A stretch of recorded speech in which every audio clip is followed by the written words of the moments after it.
Hello दोस्तों, नमस्कार दोस्तों, स्वागत है आप सभी का ऑनलाइन एडाफा स्टडी यूट्यूब चैनल पर। इस वीडियो में हम बात करें कई बड़ी और लेटेस्ट अपडेट के बारे में जो कि संबंधित है यूपी टीजीटी पीजीटी 2022 की परीक्षा के बारे में। यूपी टीजीटी पीजीटी 2022 की परीक्षा के साथ साथ अगर बात की जाए असिस्टेंट प्रोफेसर भर्ती के बारे में, UP TGT PGT exam date को लेकर 2000 परीक्षा केंद्रों के बिना परीक्षा के बारे में, साथ ही साथ अगर बात की जाए और भी तमाम बड़ी और लेटेस्ट अपडेट के बारे में, एक एक करके सारी अपडेट हम कवर करेंगे। चैनल को सब्सक्राइब करके बेल आइकन को दबा लें और वीडियो को लाइक कर दें, जिससे कि आपको रियल ऑथेंटिक जानकारी ऑनलाइन अडाफा स्टडी यूट्यूब चैनल के माध्यम से मिलती रहे। सीधे शुरुआत करते हैं मुद्दे की और बड़ी अपडेट के साथ, जो कि संबंधित है यूपी टीजीटी पीजीटी 2022 की परीक्षा के बारे में। परीक्षा के साथ साथ अगर बात की जाए परीक्षा केंद्रों के बारे में भी, और एक सबसे बड़ी अपडेट और है जो कि संबंधित है यहाँ पर असिस्टेंट प्रोफेसर भर्ती की परीक्षा को लेकर भी।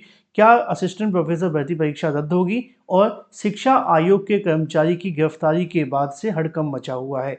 असल में आप जानते हैं कि हमारे देश के अंदर आयोग बनते ही कहीं ना कहीं उसके ऊपर कह सकते हैं कि समस्याओं का जो भार है वो जुड़ जाता है, क्योंकि अब आयोग की समस्या है या सिस्टम की समस्या है, ये तो समस्या सबसे बड़ी है उन बेरोजगार अभ्यर्थियों की जो एक नौकरी के लिए इन आयोगों से उम्मीद लगा करके बैठते हैं कि हमें नौकरी मिलेगी, लेकिन जब आयोग बनते हैं तो कुछ और ही संयोग से बन जाते हैं कि विवाद हो ही जाता है। एक ऐसा ही विवाद फिर से देखने के लिए मिला उत्तर प्रदेश शिक्षा सेवा चयन आयोग के बारे में। उत्तर प्रदेश शिक्षा सेवा चयन आयोग के जो अध्यक्ष हैं, उनका कहीं ना कहीं एक मोटिव था कि वो कैसे भी न कैसे करके जो टीजीटी पीजीटी की भर्ती परीक्षा अटकी हुई हैं, असिस्टेंट प्रोफेसर भर्ती की परीक्षा अटकी हुई है, या जो पुरानी भर्तियां लटकी हुई हैं उनको करवाया जाए। इस बात में कोई संशय नहीं है कि जब आयोग बना तो आयोग से जैसी उम्मीद थी वैसा उन्होंने काम किया भी, है ना। क्योंकि देखो, देरी हर चीज में हो सकती है। आपने देखा होगा कि जब शिक्षा सेवा चयन आयोग बना तो उन्होंने असिस्टेंट प्रोफेसर भर्ती की पुरानी परीक्षाओं को करवाया, जो पुरानी रिजल्ट जारी किए जो काफी सालों से लटके हुए थे। टीजीटी पीजीटी की बात की जाए, 2011 का एक मामला था, एक 13 का मामला था, उनको भी कोशिश की कि कहीं ना कहीं इनको कंप्लीट किया जाए। दो के इन्होंने रिजल्ट भी जारी किए। कुछ ऐसी परीक्षाएं भी थी जिनके कहीं ना कहीं रिजल्ट यहाँ पे आ चुके थे, लेकिन इंटरव्यू कराने थे, आयोग ने उनके इंटरव्यू करा दिए। तो इससे क्या होता है कि कहीं ना कहीं एक अच्छा लगता है कि चलो आयोग आया, उसने कुछ किया, पहला। दूसरा जो केस था वो ये था कि चलो ठीक है, अब पुराने हो गए, अब पुरानी दो परीक्षा और लटकी है, टीजीटी पीजीटी और असिस्टेंट प्रोफेसर भर्ती। इनके लिए आयोग ने क्या किया कि परीक्षा की तारीखों के लिए कभी जनवरी दिसंबर, तो कभी फरवरी मार्च, तो कभी उसके बाद अप्रैल से लेकर के मई जून। अब अप्रैल में जैसे तैसे करके कहीं ना कहीं आयोग ने अपनी पहली अग्नि परीक्षा यानी कि असिस्टेंट प्रोफेसर भर्ती परीक्षा का आयोजित किया। और उसके बाद से कहीं ना कहीं समस्याएं ये देखने के लिए मिल रही हैं कि शिक्षा सेवा चयन आयोग के कर्मचारी को गिरफ्तार किया गया है। इस गिरफ्तारी को लेकर बहुत सारे अलग अलग मायने निकाले जा रहे हैं, लेकिन सच क्या है उस पर थोड़ी सी बात करते हैं। क्योंकि आप जानते हैं कि शिक्षा सेवा चयन आयोग के अंदर क्या हुआ है, उस कर्मचारी ने क्या किया है, एसटीएफ ने उसको जो गिरफ्तार किया है उसके क्या रीजन है। क्योंकि यहाँ पे आप सभी ने देखा होगा कि अलग अलग जो संस्थान है, चाहे वो मीडिया संस्थान हो या न्यूज चैनल हो या सोशल मीडिया, ट्विटर पे भी कल इसको लेकर मैंने दिखाया था आपको, अभ्यर्थी विरोध कर रहे थे। अभ्यर्थियों का कहना यह है कि जो असिस्टेंट प्रोफेसर भर्ती परीक्षा आयोजित की गई है उसकी वजह से गिरफ्तार किया गया है। कुछ सूत्रों का भी कहना है, मेरे सूत्र नहीं कहूंगा मैं, समाचार पत्रों के अंदर भी लिखा हुआ है, आपने अगर देखा हो, मैंने कल दिखाया भी था कि यहाँ पे आप सभी के सामने जानकारी भी दी गई थी कि जो असिस्टेंट प्रोफेसर भर्ती को लेकर यहाँ पे आप देखेंगे लिखा हुआ है कि शुक्रवार रात को एसटीएफ के माध्यम से एक कर्मचारी को हिरासत में लिया गया है और उसके आधार पर पूछताछ की जा रही है। ये भी जानकारी निकल कर आ रही है कि इसमें कुछ गड़बड़ी हुई है और अन्य लोगों पर भी कार्रवाई की जाएगी। ये किसकी बात की जा रही है? उत्तर प्रदेश शिक्षा सेवा चयन आयोग की। गजब सिस्टम है, गजब। अब ये जो कर्मचारी है वो आउटसोर्स कर्मचारी है, इसीलिए मना किया जाता है कि भाई किसी आउटसोर्स कर्मचारी को मत रखो।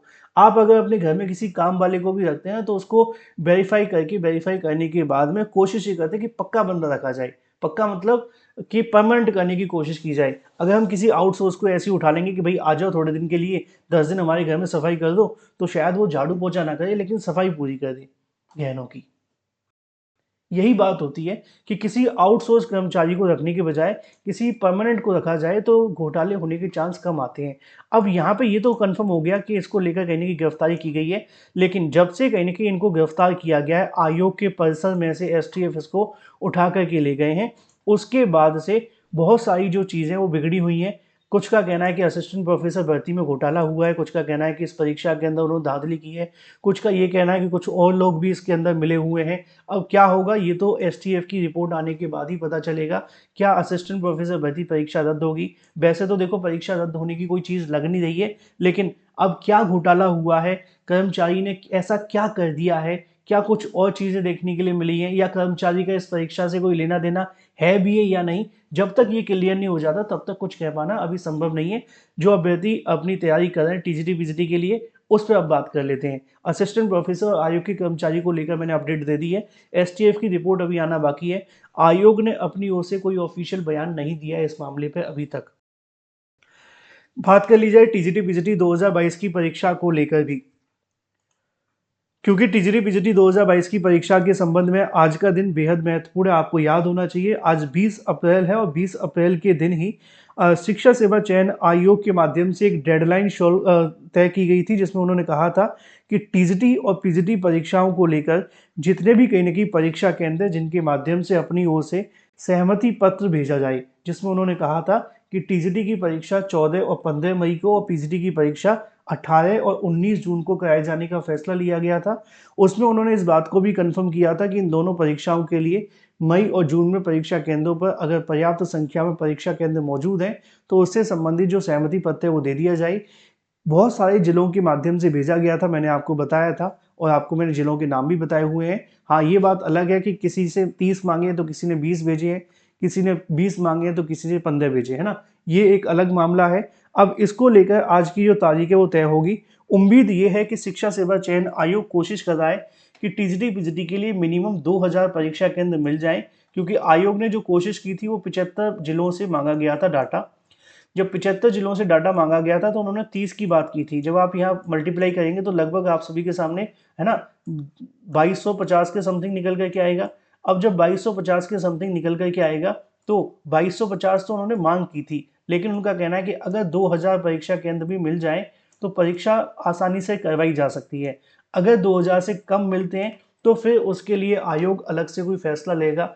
अब फैसला तो आप जानते हैं कि एक ही हो सकता है कि या तो टीजीटी पीजीटी परीक्षाओं को लेकर जो निजी विद्यालय उनको परीक्षा केंद्र बना लिया जाए, या यूपीपीएससी की तर्ज पे जो परीक्षा के अंदर सीबीएसई आईसीएसई बोर्ड होते हैं उनको बना लिया जाए। हालांकि अभी आयोग ने इसको लेकर कोई फैसला नहीं लिया है, क्योंकि वो इंतजार कर रहे हैं आज तक का। आज के बाद जैसे ही कल या परसों से आयोग खुलेगा उसके बाद चीज़ें और अच्छे तरीके से स्पष्ट होंगी, क्योंकि यहाँ पर टीजीटी पीजीटी को लेकर सबसे ज़्यादा समस्याएं जुड़ी हुई हैं। जो भी सही और सटीक जानकारी होगी वो मैं अभी आपको देता हूँ कि आप लोग अपनी तैयारी करते हैं। फिलहाल के लिए आपकी जो परीक्षा है वो मई और जून में होने की कोशिश की जा रही है।